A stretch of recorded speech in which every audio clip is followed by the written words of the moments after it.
ಕೀರ್ತನಾರಂಭ ಕಾಲದಲ್ಲಿ ಭಕ್ತಿ ಒಂದೇ ಮುಕ್ತಿಗೆ ಸುಲಭ ಸಾಧನ. ಪರವಶನಾಗಿರುವ ಪರಮಶಿವನು ಭಕ್ತಿ ತಾನು ವಶನಾಗದೆ ಶಕ್ತರಿಗೆ ವಶನಲ್ಲ.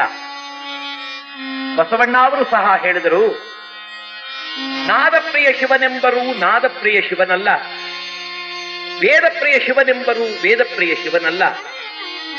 ನಾದವನ್ನು ಮಾಡಿದ ರಾವಣಗೆ ಅರೆ ಆಯುಷಾಯಿತು, ವೇದವನ್ನು ಓದಿದ ಬ್ರಹ್ಮನಿಗೆ ಶಿರ ಹೋಯಿತು.